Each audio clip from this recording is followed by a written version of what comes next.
মানে হার্টের অসুখের যে আসল ট্রিটমেন্ট সেটা ওরা করতেই চাইছে না। তারা যাচ্ছে ট্রিটমেন্ট এরকম হোক যাতে ওনাদের অপারেশন বেশি হোক, আর এই অপারেশনটা এত বেশি দামি কি ওনাদের অনেক প্রফিট হতে পারে। এই জন্য হার্টের পেশেন্টদেরকে ওনারা অপারেশনের দিকে নিয়ে যেতে চান, যেখানে ওর আসল কারণটা সরানো যেতে পারে আর এটাতে পেশেন্ট বেঁচে যাবে, সেটা ওরা করতে চায় না। ওরা চায় অপারেশন করানো। এই অপারেশন কি সেটা একটু বোঝাতে চাই। এই বাইপাস সার্জারি মানেটা কি যদি সিম্পলভাবে বোঝাই, এটা একটা ব্লকেজ আছে, একটা টিউব আছে, এখানে এটা ব্লকেজ আছে। বাইপাস সার্জন কাছে যদি চলে যান, ওরা বলে না আপনার এই বাইপাস সার্জারি করতে হবে, একটা পা থেকে বা হাত থেকে টিউব কাটবো আর ওই টিউবটাকে এখানে আমি বসিয়ে দেব অপারেশন করে। এটা হলো বাইপাস সার্জারি। তার মানে এটা কি হলো? তার মানে এখন ব্লাড এখান থেকে না হয়ে এদিক হয়ে যাবে। এটা হলো এটা খুব ছোট সার্জারি না, কি মনে হয়? খুব বড় সার্জারি। পুরো চেস্টকে মধ্যেখান থেকে কাটতে হবে। কি দিয়ে কাটবে?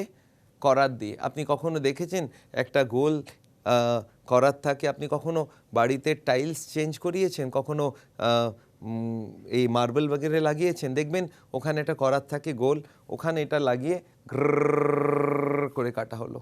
এরপর এটাকে খোলা হবে, এখানে জ্যাক নিয়ে খোলা হলো, এখন হার্টটা চলছে, ওটাকে বন্ধ করতে হবে। 3-4 বটল ব্লাড দিয়ে পুরো বডিকে চালাতে হবে একটা মেশিন থেকে।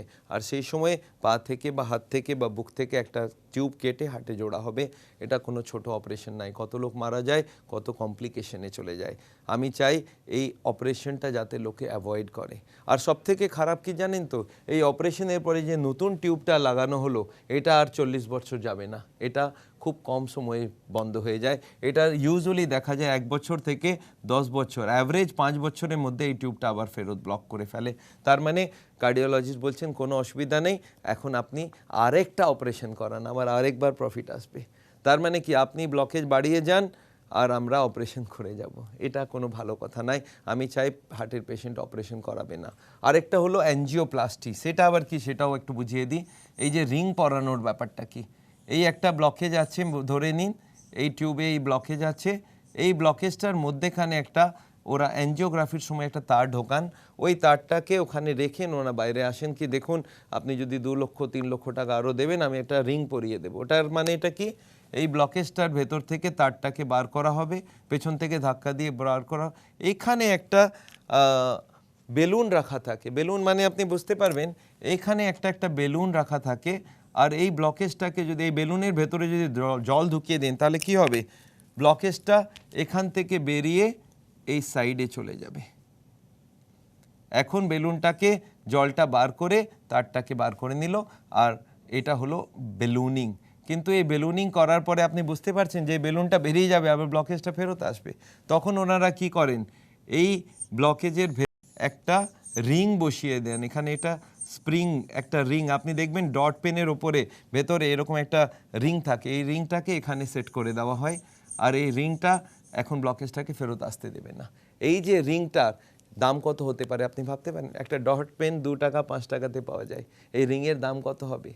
এটার দাম রাখা হয় 2 লক্ষ টাকা, 2 লক্ষ 1,80,000 টাকা। ওরা আবার অপশন দেয়, আপনি যদি 50,000 খরচা করতে চান তাহলে দেশি দেবো, যদি 2 লক্ষ টাকা দেবেন বিদেশি দেবো, এখানকার দেবো ওখানকার দেবো। কিন্তু আপনি একবার কল্পনা করুন ওই রিংটার দাম কত হওয়া উচিত। একটা পেন যদি 3-4 টাকাতে পাওয়া যায়, স্টেনলেস স্টিল থেকে তৈরি, এই একটা রিংয়ের দাম 1.5 লক্ষ টাকা রাখা হয়। প্রবলেমটা আরও একটা বড়, যেই রিংটা দেখানো হলো আর রিংয়ের ভেতরে আবার ব্লকেজ শুরু হয়ে যায়। যদি আপনি কোলেস্ট্রল কন্ট্রোল না করেন, ট্রাইগ্লিসারাইড কন্ট্রোল না করেন, 6 মাস 1 বছরের মধ্যে এই রিংটা বন্ধ হয়ে যাবে। এনারা প্রতিবার রিংগুলোকে বদলে দিন। প্রথমে অর্ডিনারি স্টেন্ট ছিল, তারপরে ওটাকে চেঞ্জ করে ওনারা বললেন এটাকে মেডিকেটেড স্টেন্ট, ওটা আবার ফেল করলো। এখন বায়োডিগ্রেডেবল স্টেন্ট, কিন্তু ওটাও ফেল করবে আমি জানি।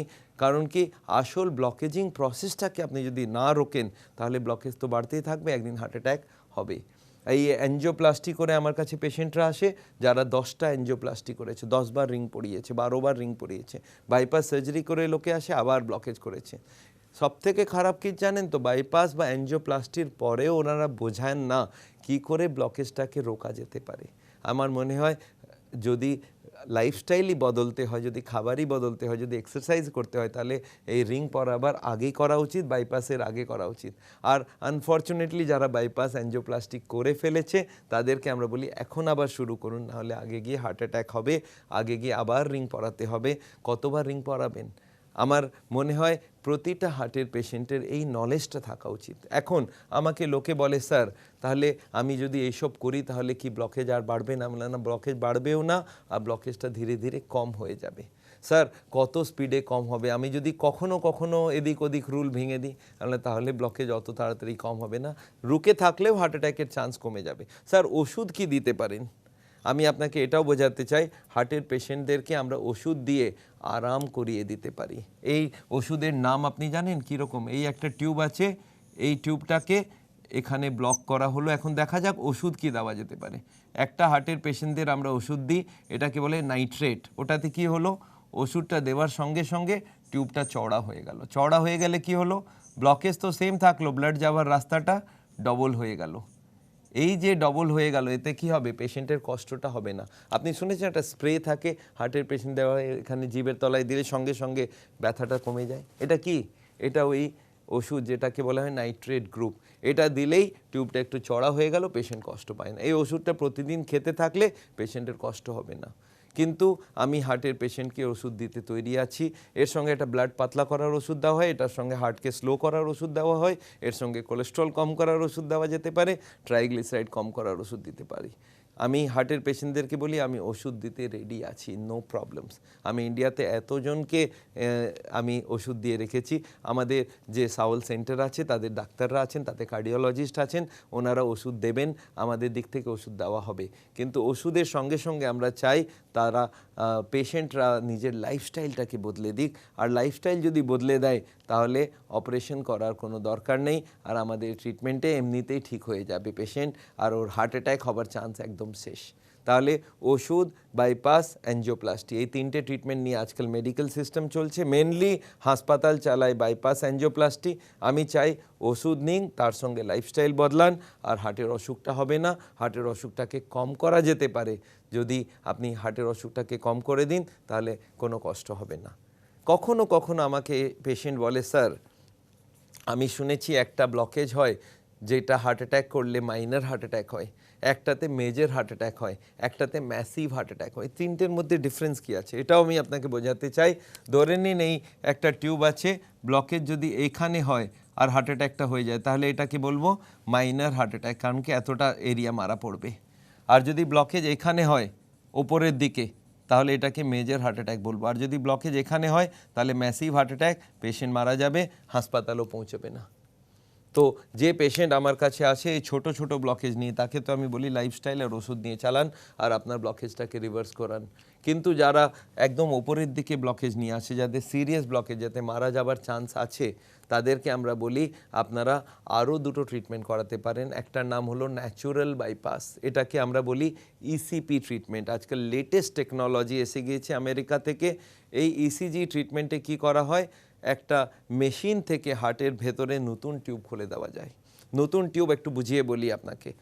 এই আল্লাহ তাআলা যে আমাদের বডিটাকে বানিয়েছেন, এটা ওয়ার্ল্ডের বেস্ট মেশিন। আপনি জানেন আমাদের কাছে দুটো কিডনি আছে, একটা কিডনি চাহেন তো আপনি ডোনেট করে দিতে পারেন, তার মানে কি একটার সঙ্গে একটা ফ্রি। সেরকম হার্টটাও খুব ইম্পর্টেন্ট অর্গান, ওখানেও একটা ফ্রি টিউব রাখা হয়েছে। একটা তো অরিজিনাল যেটা আপনি ব্লক করে ফেলেছেন, আর একটা সেকেন্ড সেট অফ টিউব আছে, এটাকে বলা হয় ন্যাচুরাল বাইপাস, এটাকে কোল্যাটারাল বলি আমরা, এটাকে আমরা মেডিকেলি বলি ক্যাপিলারিজ। এই যে লাখ লাখ ক্যাপিলারি আমাদের হার্টে আলাদা করে দেওয়া আছে, এই টিউবগুলোকে আমরা স্পোর্টসম্যানস টিউব বলি। আমরা স্পোর্টসম্যান যখন দৌড়ায় দৌড়ায় দৌড়ায় তখন এই টিউবগুলো খুলে যায়। একটা এমন মেশিন তৈরি হয়েছে যেটা 35 মিনিট দিলে প্রেশার দেয়, পায়ের উপরে জ্যাকেট লাগিয়ে প্রেশার দেয়, আর ওই প্রেশার থেকে হার্টের টিউবগুলোকে খুলে দেওয়া হয়। 35 মিনিট বডিকে কাটতে হবে না, আর আপনার হার্টে প্রচুর নিউ টিউব তৈরি হয়ে যাবে। আর এগুলোকে বলা হয় কোল্যাটারাল সার্কুলেশন। এরকমভাবে একটা টিউব তৈরি হবে, আর এটাকে বলা হয় ন্যাচুরাল বাইপাস। এর জন্য কাটাকুটি করতে হবে না, 35 দিন 1 ঘন্টা করে ট্রিটমেন্ট করানো যায়। আর এই মেশিনটা আমাদের এখানে এসকাটন গার্ডেনে আমাদের ক্লিনিকে এই মেশিন আনা হয়েছে বিদেশ থেকে। আর এই মেশিন থেকে ট্রিটমেন্ট করলে বিনা অপারেশনে বাইপাস হয়ে যায়। এই অপারেশনটা যারা সিরিয়াস পেশেন্ট তাদেরকে আমরা বলি অপারেশন না করে আপনি ন্যাচুরাল বাইপাস করান। আরেকটা ট্রিটমেন্ট আজকাল খুব কমন হয়ে যাচ্ছে ওয়ার্ল্ড ভরে, এটা পেশেন্টের জন্য খুব ফায়দামন্দ। এটাতে কি করা হয়, কিছু ওষুধ দিয়ে ব্লকেজটাকে গলানো যেতে পারে, আর এই ওষুধটাকে বলা হয় বায়োকেমিক্যাল ক্লিনিং ট্রিটমেন্ট।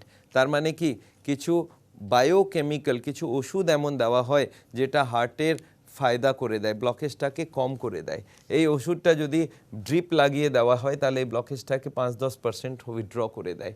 আর যদি 5-10% ব্লকেজ কমে গেল, এই ট্রিটমেন্টের নাম হলো ন্যাচুরাল বাইপাস আর বায়োকেমিক্যাল অ্যাঞ্জিওপ্লাস্টি। তার মানে সাওলে যদি কোনো সিরিয়াস পেশেন্ট থাকে তাদেরকে আরও দুটো ট্রিটমেন্ট করা যেতে পারে, একটা ন্যাচুরাল বাইপাস, একটা বায়োকেমিক্যাল অ্যাঞ্জিওপ্লাস্টি বা বায়োকেমিক্যাল ক্লিনিং। আমি হার্টের পেশেন্টদেরকে বোঝাই, আপনি পুরো ব্যাপারটা বুঝুন, খাবার দাবার চেঞ্জ করুন, ওয়াকিং করুন, এক্সারসাইজ করুন, যোগা করুন, আর তার সঙ্গে আপনি যদি চান অপারেশনের দিকে যেতে তাহলে অপারেশন যাবেন না, আপনি ন্যাচুরাল বাইপাস করান, বায়োকেমিক্যাল ক্লিনিং করান, তাতে আপনার অসুখটাও সেরে যাবে আর আগে অপারেশনের কোনো দরকার পড়বে না। একটা কথা আপনাকে আরও একটু বলতে আমি চাই, সেটা হলো এই যে অপারেশনের জন্য মানুষ তৈরি হয়ে যাবে কি হবে না, এরা ইউজুয়ালি পেশেন্ট কেউ চায় না রিং পরাতে, তারা চায় না বাইপাস করাতে, কিন্তু কার্ডিওলজিস্টরা একটা ভয় দেখান তাদেরকে। তারা কি বলেন, আপনি কালকেই মারা যাবেন, আপনি কালকে বাঁচবেন না, you are carrying an atom bomb, you are carrying a time bomb, এরকম একটা কথা বলা হয়। যখন অ্যাঞ্জিওগ্রাফি হয় তার আগে পেশেন্ট বলে আমি হাঁটতে গেলে বুকে ব্যথা হয়, তার মানে কি ব্লকেজ তো আছেই, আছে। অ্যাঞ্জিওগ্রাফি করার পরে কার্ডিওলজিস্ট বলেন আপনি কি করে বেঁচে আছেন আমি বুঝতে পারছি না, তার মানে আপনি মরে যাবেন।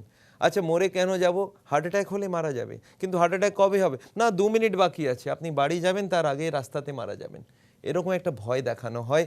আর এই ভয়টা জন্য লোকে বাইপাস করায়, অ্যাঞ্জিওপ্লাস্টি করায়। আজকাল ধীরে ধীরে এই যে কার্ডিওলজিস্টের মুখোশটা খুলে যাচ্ছে, লোকে জানে কি যেই অ্যাঞ্জিওগ্রাফি হবে ওরা বলবেন আপনি মারা যাবেন, এক্ষুনি অপারেশন করতে হবে। যদি পেশেন্ট কখনো না মানে তাহলে পেশেন্টের রিলেটিভদেরকে, তাদের যে পরিবারের লোক তাদেরকে ভয় দেখানো হয়, দেখো ও বাড়ি পৌঁছাবে না, ভেরি ক্রিটিক্যাল, আপনি বলুন অপারেশন করতে হবেই হবে, এখন 2 মিনিট বাকি আছে, আপনি রিং পরাতেই হবে। আর এই ভয়ের জন্য ওর পেশেন্টরা অপারেশন করে দেয়। আচ্ছা পেশেন্ট বোঝে না এই হার্টের অসুখটা কি, তারা জানে না হার্ট অ্যাটাক কী করে হবে, কখন হবে, কি করলে হার্ট অ্যাটাক হবে না। কার্ডিওলজিস্টরা এই ব্যাপারটা কিছুতেই বুঝতে দিতে চায় না, তারা চান কি ইমিডিয়েট অপারেশন হয়ে যাক। আর যেই অ্যাঞ্জিওগ্রাফি হয়ে গেল পেশেন্টকে ওরা ছাড়তে চায় না, ওরা ওখানেই বলেন কি আপনি আর বাঁচবেন না, 1 মিনিট বাকি আছে, 2 মিনিট বাকি আছে।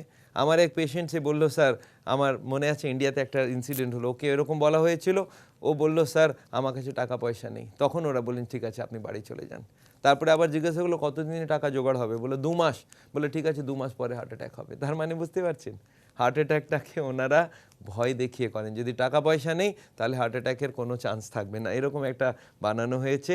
আমি জানি এই পুরো ব্যাপারটা গড়িয়ে গিয়েছে কমার্শিয়াল প্রসেসে। আর পুরো হাসপাতালের আমি কখনো কখনো কার্ডিওলজিস্টকে জিজ্ঞাসা করি কি আপনি এরকম ভয় কেন দেখাচ্ছেন, এরকম ভয় দেখিয়ে পেশেন্টকে আপনি বাধ্য করছেন অপারেশন করাবার জন্য। ওরা বলে স্যার আমি যদি না করি আমার হাসপাতাল আমাকে তাড়িয়ে দেবে। ওরা বলেছে টার্গেট দিয়েছে কি আগের মাসে আপনি 20টা অপারেশন করেছেন, এই মাসে 25টা করতে হবে। আমার তো যত পেশেন্ট আছে সবার অপারেশন করা দরকার, না হলে আমি ফেঁসে যাব। হার্টের সার্জনরা এরকম করে। আর রিং পরানো ডাক্তারকে বলা হয় কি আপনি যদি অপারেশন বেশি না করেন, বেশি রিং না পড়ান, তাহলে আপনাকে বার করে অন্য ডাক্তার আনবো। তাহলে ওরাও লেগে আছে। আমার মনে হয় আজ দরকার এটা কি কার্ডিওলজিস্টরা হার্টের অসুখের আসল কারণটা পেশেন্টদেরকে বলুন।